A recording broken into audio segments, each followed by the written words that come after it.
Et tu aimes tes petits frères. Mes enfants s'aiment parce qu'ils ont le même sang. Et je t'aime parce que tu as été lavé par le même sang que moi. C'est le même sang. Que tu sois noir, que tu sois blanc, que tu sois riche, que tu sois pauvre. Je t'aime parce que tu as été lavé par le sang de l'agneau. Amen. Et alors je te pose la question. Est-ce qu'il y a en ce lieu un frère que tu aimes beaucoup?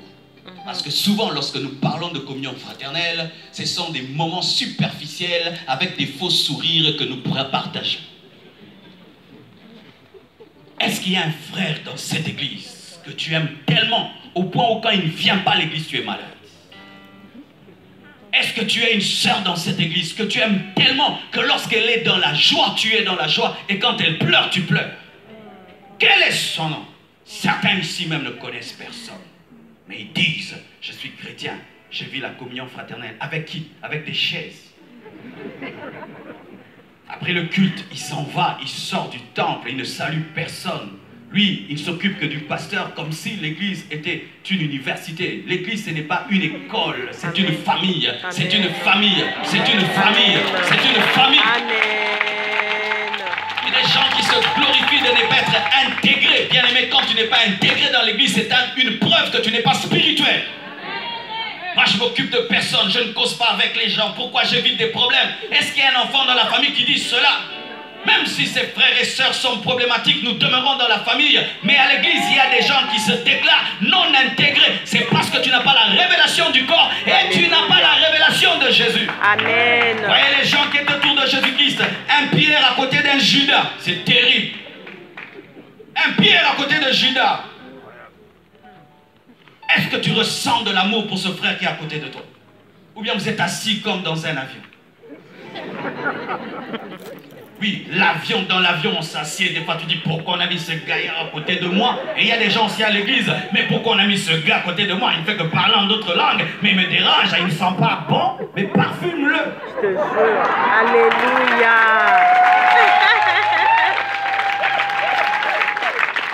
Quand ton frère devient grand, est-ce que tu es dans la joie? Quand ta soeur se marie, est-ce que tu es dans la joie? Lorsqu'il achète une voiture, tu es dans la joie. Lorsqu'il a des enfants, tu es dans la joie. Lorsqu'il achète une maison, est-ce que tu es dans la joie?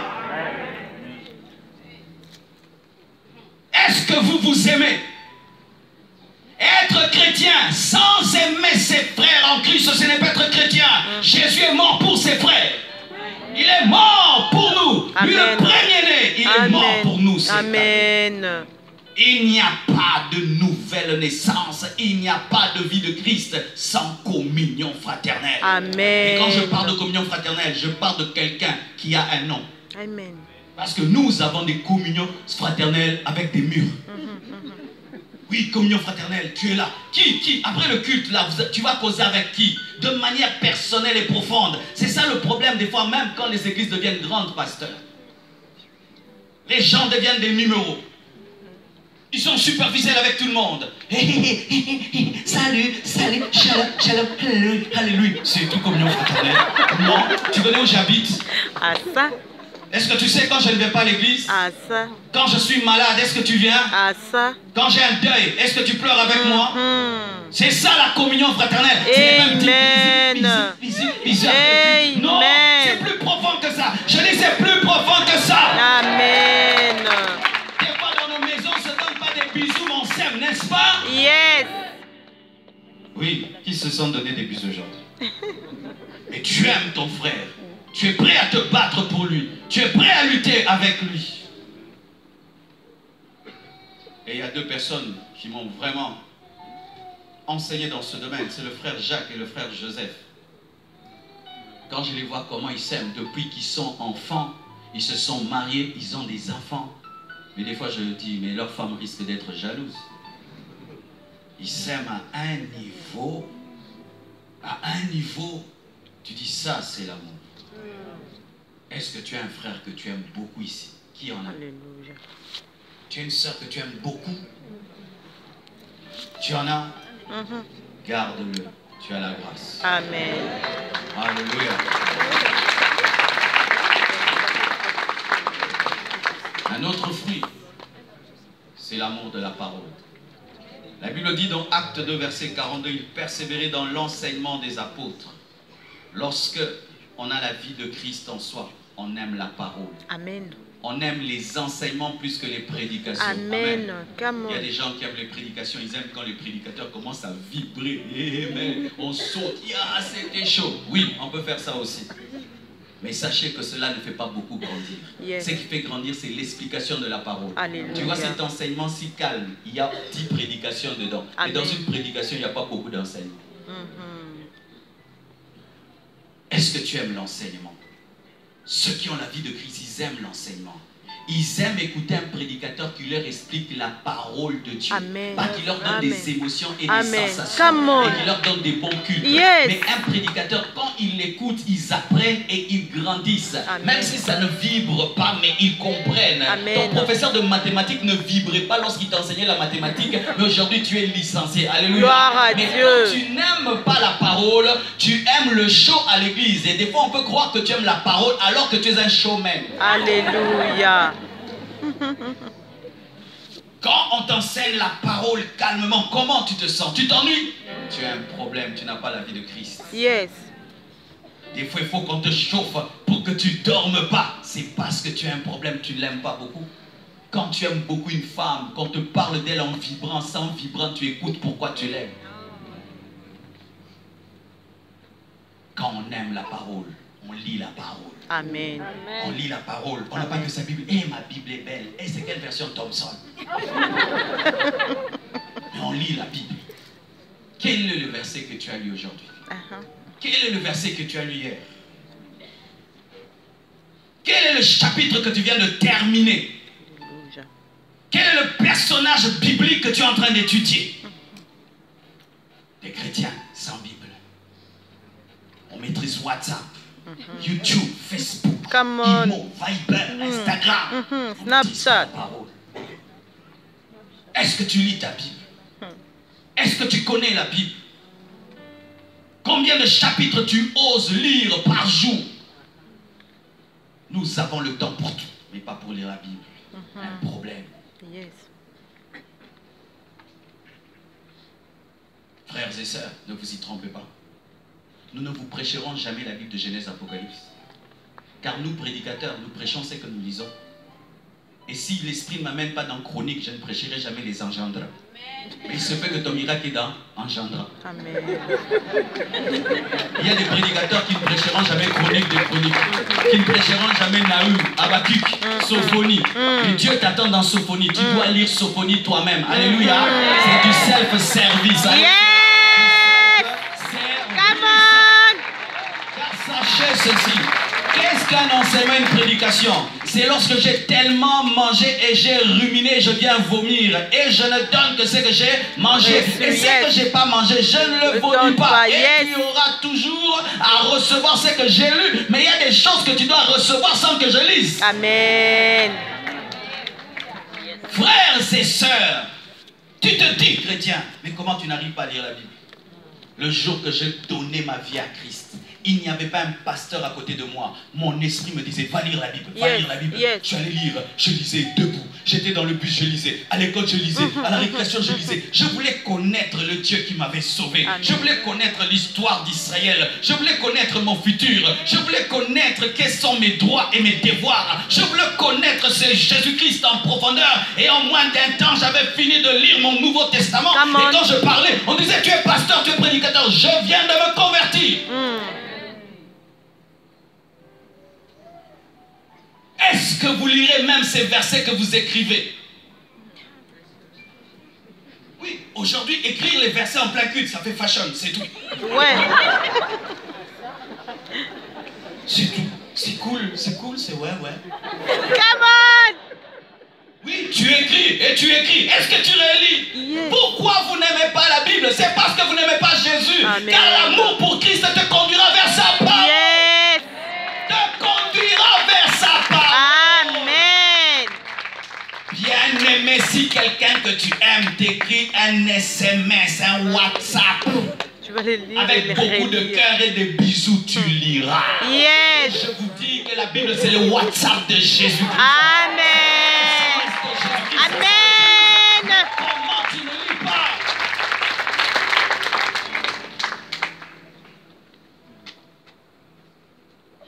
Est-ce que tu es en train de découvrir la Bible? J'aimerais vous dire, ça fait maintenant 19 ans que je suis prédicateur. Chaque fois que je lis la Bible, je la redécouvre. Il y a de nouvelles choses. Oh, mais ça, j'ai jamais vu. Mais ça, j'ai jamais vu. Mais il y a des gens à peine convertis, 2 ans. Ils se comportent comme si il a maîtrisé l'hébreu, le grec, l'eschatologie et tout le reste.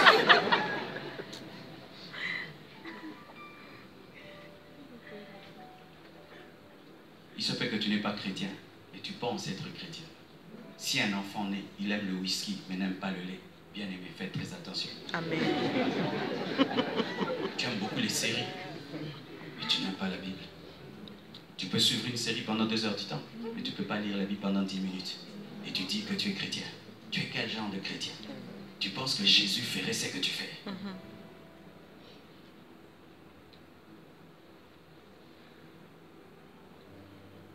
Alléluia.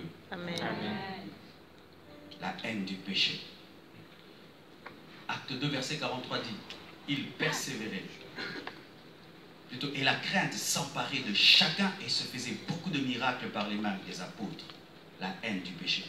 Bien-aimés frères, voici un autre fruit qui pousse sur les branches connectées à Jésus.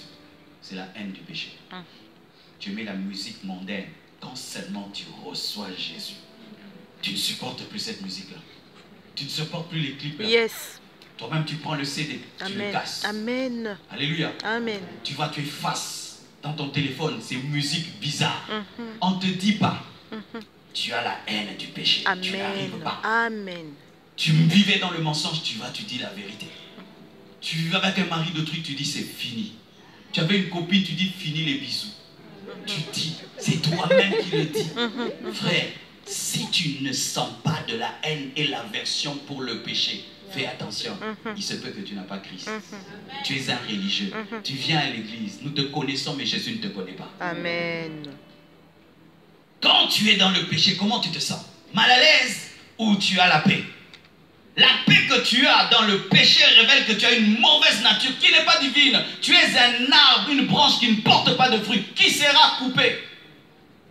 La haine du péché. Et je vous assure, nous, quand nous nous sommes convertis, on avait exagéré dans la haine du péché, de sorte qu'on appelait péché ce qui n'était même pas péché. On exagérait. Une sœur, tu ne peux même pas faire bisous, c'est Alléluia. Jusqu'à ce que Dieu te dise, non, les femmes ne sont pas les démons. Ah, d'accord, d'accord.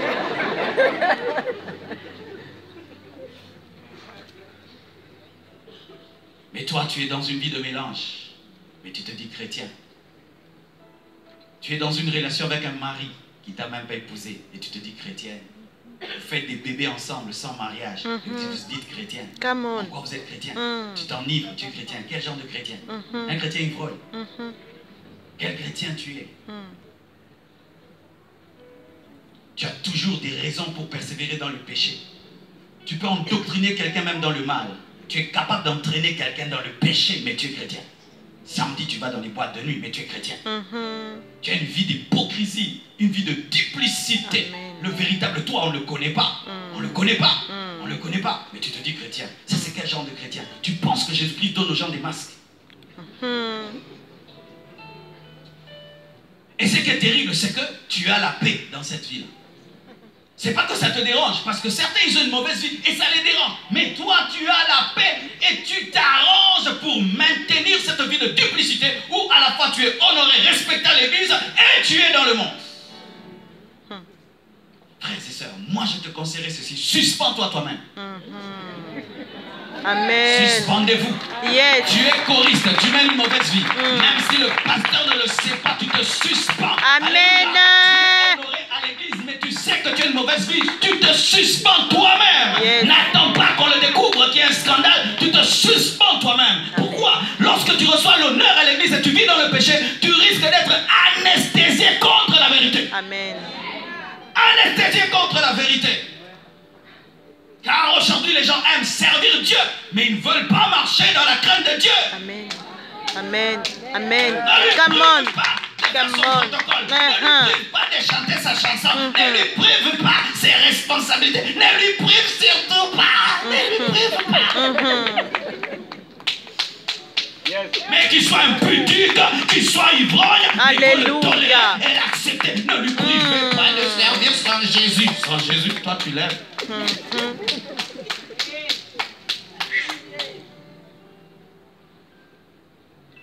Tu as l'horreur du péché. Où tu vois la même fille que des hommes touchés comme ils voulaient. Un homme la touche comme ça, elle peut même vomir. Hé! Enlève tes... Enlève tes... Elle a la révélation qu'elle est le temple du Saint-Esprit. Amen. Voyez ici, ça peut être une boîte de nuit. Les gens peuvent venir, ils dansent. Mais une fois qu'on en fait l'église, on ose seulement mettre une musique mondaine, les gens dansent. Qu'est-ce qu'on va dire? Comment avez-vous? Comment avez-vous? Ici nous prêchons. Mais toi tu es plus que ce temple. Toi tu es le temple du Saint-Esprit. Mais comment tu tolères des choses? Come on. Dans un bâtiment fait de ciment. Fait de ciment. La haine du péché, l'horreur du mal. Ou quand tu fais le mal, tu as envie de te donner même des coups. Tu dis comment j'ai pu faire ça, Seigneur? Oh Dieu! Est-ce que tu as ça? Je t'assure que si Jésus vient en toi, tu l'as. Si tu ne l'as pas, tu ne l'as pas. Amen. Tu n'as pas Jésus, tu penses l'avoir. Amen. C'est intellectuel. Amen. Amen. C'est pourquoi je parle aussi de la transformation du caractère. La Bible dit dans 2 Corinthiens 5, verset 17, si quelqu'un est en Christ, il est une nouvelle créature. Les choses anciennes sont passées. Voici toutes choses sont devenues nouvelles. Lorsque un homme a la vie de Christ, voici ce qui arrive dans sa vie. Il y a clairement un passé et un présent. Amen. On dit Marcelo avant était Marcelo Vinci, recommandé, le grand Kachakoul, et aujourd'hui c'est le pasteur Marcelo Nassi. Est-ce que dans ta vie il y a un passé et un présent? Amen. Si dans ta vie le présent et le passé sont confondus, il n'y a pas eu d'expérience de Christ, car lorsque Jésus vient dans ta vie, il y a un passé et il y a un présent. Il y a un passé et un présent et les hommes le disent. Et c'est même pas toi qui le diras. On dira que tu as changé. Amen. Tu étais et tu es devenu. Amen. Tu étais et tu es devenu. Alléluia. Amen.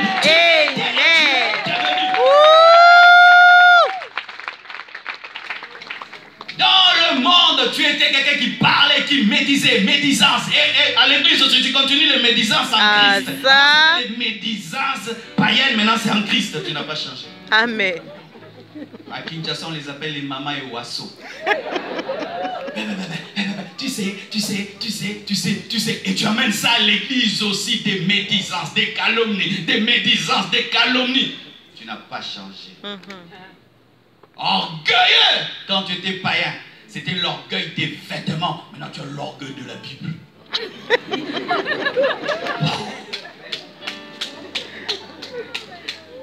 Avant tu avais l'orgueil, mon père est ceci, mon père est cela. Maintenant tu as l'orgueil de l'onction.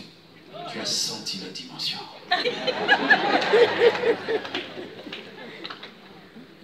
Tu es toujours colérique comme quand tu étais païen. Rancunier comme avant. Avant, si on ose te provoquer, ah là là là là, ça sort. Aujourd'hui encore, ça sort. N'est-ce pas que tu blesses les gens à l'église? Combien tu blesses à l'église? Si on te provoque, tu as la réponse facile. Et tu as une réponse, quand tu donnes, quelqu'un peut se suicider.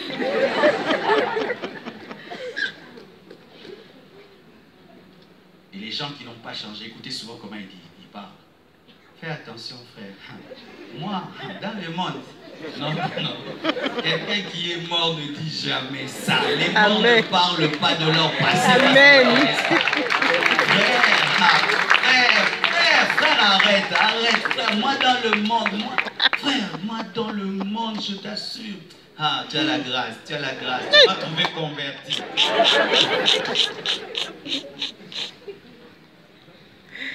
La transformation. De sorte même que toi-même tu ne te reconnais pas. Ça t'arrive? Moi, il m'est arrivé une fois. Quelqu'un m'humiliait à un niveau. Je n'ai pas réagi. Et la personne est partie. J'ai dit non, c'est pas vrai. Je l'ai fait. J'ai dit non, Marcel, non. J'ai rien eu à dire. ni rien. Alors qu'avant, donc... Et la personne est partie. Puis tu te dis, non. Prochainement. Mais rien. Pourquoi? Tu es mort. Tu es changé, transformé. Gloire à Dieu. Tu n'arrives pas. Est-ce que tu as vécu ça? Amen. Si tu n'as pas vécu une telle transformation, la sémence de Dieu n'est pas en toi. Amen. Jésus ne vient pas te donner des émotions. Il vient te transformer. Yes. De sorte que ton mari te dit, non chérie, tu as changé. Mon mari, tu as changé. C'est pourquoi même dans le domaine du couple, le meilleur témoignage d'une femme est dans la bouche de son mari. Le meilleur témoignage d'un mari est dans la bouche de sa femme. Ne nous dis pas que tu as changé. Allons poser une question à ta femme. Celle qui dort avec toi. Tu sais, tu peux être hypocrite avec tout le monde, sauf avec ta femme. Amen. Devant vous tous, je suis un bon pasteur. Mais c'est ma femme qui sait qui je suis. Et c'est son témoignage qui est le plus grand que vous tous. Parce qu'elle, elle vit avec celui qui prêche et celui qui descend. Amen. Amen. Si je peux poser maintenant une question à ta femme, qu'est-ce qu'elle dira? Je dis, maman, je ne dirai pas à ton mari. Qu'est-ce qu'elle me dira? Qu'est-ce que ta femme me dira? Je dis, tout ce que tu me dis, je le cache. Qu'est-ce que ta femme me dira? Pasteur, je voudrais te dire, c'est un grand jidoka. Tu bats ta femme. Tu l'as battue quand tu étais païen, tu bats toujours ta femme. Tu trompais ta femme, maintenant tu continues à la tromper. Avant tu trompais avec des filles dans les boîtes, maintenant tu trompes ta femme avec des femmes à l'église. À l'église, elle te cache. Elle te cache parce que tu as des responsabilités. Elle te cache. Tu n'as pas changé. Tu n'es pas transformé. Tu dors seulement beaucoup. Tu suis beaucoup les vidéos sur YouTube. C'est ce qui a changé dans ta vie. Je suis maintenant beaucoup de vidéos sur YouTube. Parce que c'est ce que ce qui est bizarre maintenant, pasteur. Je remarque qu'il y a des gens qui aiment beaucoup mes prédications, mais qui ne changent pas. C'est-à-dire, tu condamnes les habits impudiques et ils sont habillés de manière impudique. Tu dis, pasteur, j'aime beaucoup tes prédications. N'aimez pas mes prédications, pratiquez mes prédications. Amen. Je ne veux pas des femmes. Alléluia. Je ne cherche pas des femmes. Amen. Je cherche les Amen. disciples de Jésus-Christ. Amen. N'aimez pas les prédicateurs, n'aimez pas les prédications. Pasteur, je t'aime bien, j'aime bien comment tu prêches. Pratique ce que je te dis, c'est ce qui va te sauver. Amen. Je ne peux te sauver, c'est la parole qui va te sauver. Amen. Gloire à Dieu. Une autre chose, la certitude d'être pèlerin ici. 1 Pierre 1, verset 15. Et si vous invoquez comme Père celui qui juge selon l'œuvre de chacun, sans exception de personne, conduisez-vous avec crainte pendant le temps de votre pèlerinage. Amen. Lorsque tu reçois Jésus-Christ, voici quelque chose qui t'arrive encore. Tu te sens comme un pèlerin sur la terre. Amen. Tu le sens. Même si tu as de l'argent, même si tu as tous les biens de ce monde, tu sais que tout cela est passager et tu vas quelque part. Tu regardes toutes les bénédictions que Dieu te donne avec détachement. Dernièrement, je suis allé quelque part, je suis en train de faire certaines choses et c'était grand, c'était très bien. Et puis j'étais avec un pasteur à côté de moi, il m'a dit, pasteur, quand tu vois tout ça, ça te fait quoi? J'ai dit, oui, je suis heureux, mais Vanité. je sais que tout ça Vanité. restera. Amen. Tes maisons vont rester. Et quelqu'un qui a la vie de Christ sait que cette maison restera. Amen. Ces voitures resteront. Amen. Toute cette gloire n'est rien. Amen. Il y a plus important que cela. Amen. Ma place au ciel. Amen. Ouais. Amen. Je peux bien prêcher ici, je peux prêcher à Paris, mais mon cœur est à Kinshasa. Je suis pèlerin à Alléluia. Bruxelles. Je suis pèlerin à Bruxelles. Et j'ai amené quelques chaussures seulement. 2, 3 vestes, point barre. Pourquoi? Pèlerin. Et là-bas, tout y est. Pareil aussi. Sur la terre, 2, 3, 4, 5 choses. Quelques maisons, quelques cela. Mais de l'autre côté, des châteaux. Alléluia. Est-ce que tu le crois? Amen. Mais pourquoi alors tu es tellement attaché aux choses de cette terre? Quand Dieu te dit, donne ta voiture. Non, Seigneur, la même fessée. Donne ton argent pour mon œuvre. Jamais. Oui, s'il faut que tu haïsses quelqu'un, il faut qu'il te dise de donner les biens de ce monde. Yes. Tu vas haïr. Amen. Je vais devenir un faux pasteur à la minute, à la seconde, n'est-ce pas? N'est-ce pas? Tu regardes tes bijoux. Oh, tes quelques bijoux. Quand tu regardes ta voiture, ta maison, ta toute petite maison de 3 chambres. Mais quelqu'un qui a Christ, même s'il est millionnaire, il sait que c'est le passage. Amen. Et si Dieu lui dit donne, il donne. Et Amen. quand il se détache. Amen. Pourquoi? Il sait qu'il a la vraie richesse dans Alléluia. Est-ce que tu es sûr que tout ce que tu fais sur cette terre a une répercussion dans l'éternité? Et si ton cœur est dans l'éternité, tu seras attaché à l'éternité. Et tu ne vas jamais tomber